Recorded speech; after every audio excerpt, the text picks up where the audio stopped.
Let's first talk about the impact of this year's layoffs at Red River Army Depot. Employs a lot of people, Louisiana, Texas, Arkansas, Oklahoma.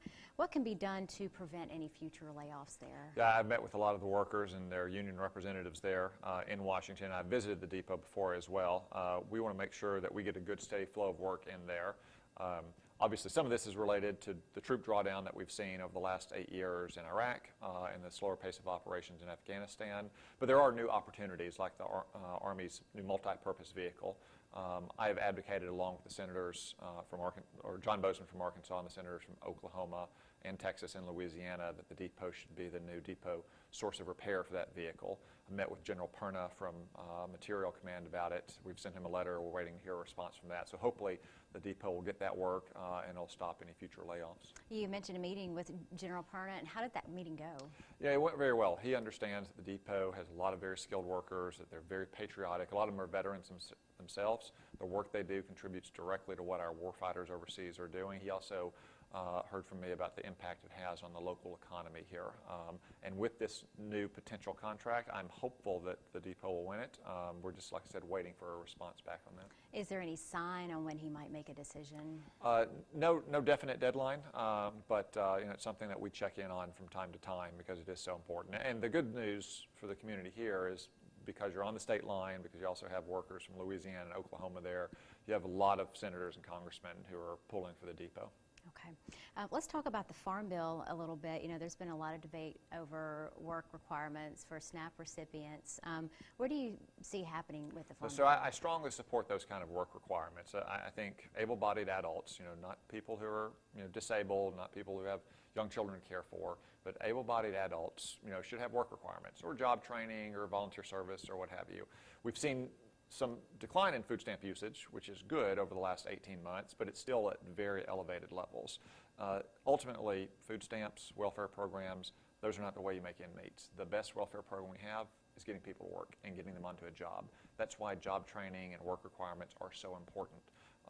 Now, the House bill had a version of it. I'd support that. The Senate didn't. That's one reason why I didn't support the Senate bill. It also had some issues, and we heard from some Arkansas farmers and ranchers about. So I know they're working out their differences right now between the two chambers, and we'll see when we get back into session next week where those things stand. Okay, talking about farmers, uncertainty about trade policy of great concern to a lot of farmers in Arkansas. Where do you stand on the president's strategy? Do you see any light at the end of the tunnel for farmers?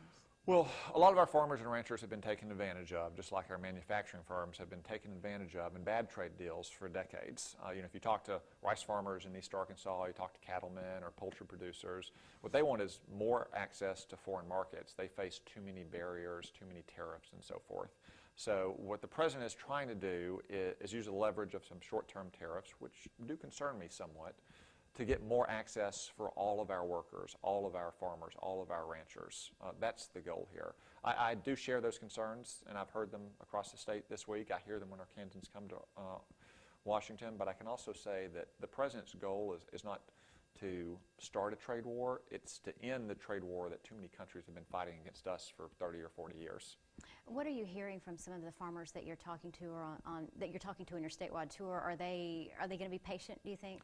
I do think they have a degree of patience, in part because they know that they've gotten a raw deal for many, many years. So their goal is to get markets opened up in the long term. Some of them didn't even lose access to markets, for instance, because rice faces so many discriminatory barriers. So they're supportive of the goal. They do have concerns about it going on and spiraling out of control forever. But here in the short and the medium term, they know that what we're trying to do is open up more markets for Arkansas's workers and farmers and ranchers. Okay. We're going to switch gears now and talk about Texarkana, Arkansas was recently named an opportunity zone, which provides tax incentives for private investment in low-income areas. Do you think this could really attract more jobs? I certainly hope so. And, with the economy growing as fast as it has, the highest growth rate we've seen in 20 years, 3.5 million new jobs over the last 18 months, real wages increasing as fast as they have in 10 years. There's a lot of opportunity. And these opportunity zones that, as you say, target taxes and other incentives create a real good chance for local communities to try to attract businesses there or keep businesses there that want to grow and expand. So pretty excited about that designation. Okay. We're going to turn to some international issues now. U.S. sanctions on Iran reimposed at midnight, with more to come in November. What are your thoughts on that move? It's the right move. The nuclear deal with Iran was terrible. Iran got all the benefits front-loaded. They got $150 billion in sanctions relief. They got billions of dollars in pallets of cash flown in without having to give up hardly anything that was essential to their nuclear program. Stop their support for terrorism. Stop their undermining of our allies in the region and their attacks on countries like Israel. So these sanctions are the right way to go. There is more to come. Iran's economy is in free fall right now. Its currency is facing massive inflation. The Ayatollahs are facing protests in their streets. This is the right step. It's the step I advocated all along. I'm glad the president has taken it. Okay. On immigration, you and several other senators introduced legislation called the Keep Families Together and Ensure the Integrity of Immigration Laws. You stated that this bill provides a simple solution. So talk about that. Is it really that simple? It is very simple. So when people show up on our border illegally but claim asylum, the current state of the law requires parents and children to be separated or both of them to be allowed into the country with just the hopes that they'll return back to have their claims processed. The simple solution is to keep families together at their border and promptly and swiftly adjudicate those claims. If they have a legitimate claim for asylum, then they can be admitted. If not, they need to go back. But I think that solves everyone's concerns, on the one hand, of seeing children and parents separated, but on the other hand, having a totally open borders policy. Okay. The Senate Judiciary Committee could hold a confirmation hearing for President Trump's Supreme Court nominee, Brett Kavanaugh, as early as next month. But let's talk about Merrick Garland for a second. President Obama's nominee to the High Court, he wasn't given a hearing. So how is the situation different? So with Merrick Garland and President Obama, you had an unexpected vacancy in the 8th year of the president's 8th term. We're in the middle of the election. Hillary Clinton and Donald Trump were already pretty clearly going to be the nominees. We thought it was important to let the American people make that decision. Let the American people decide who is going to make that appointment to a lifetime position on the Supreme Court.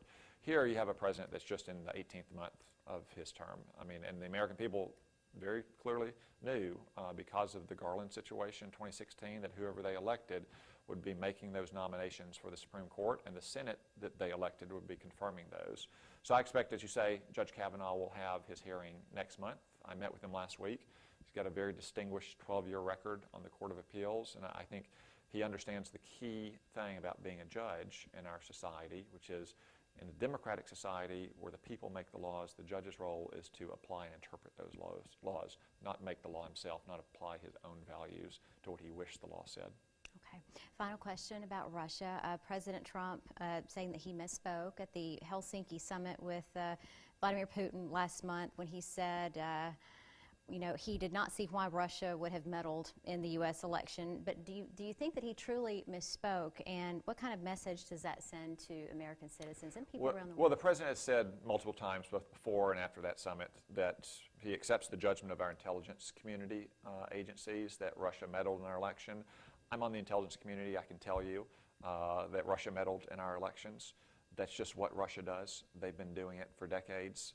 You know, some of your viewers will remember the big protests against nuclear weapons in Europe in 1983. You know, 1 million people were turning out in Europe and Central Park.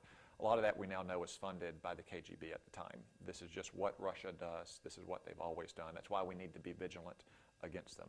Most importantly, be vigilant in the machinery of our democracy, the way voters are registered and their data is stored and the way votes are counted.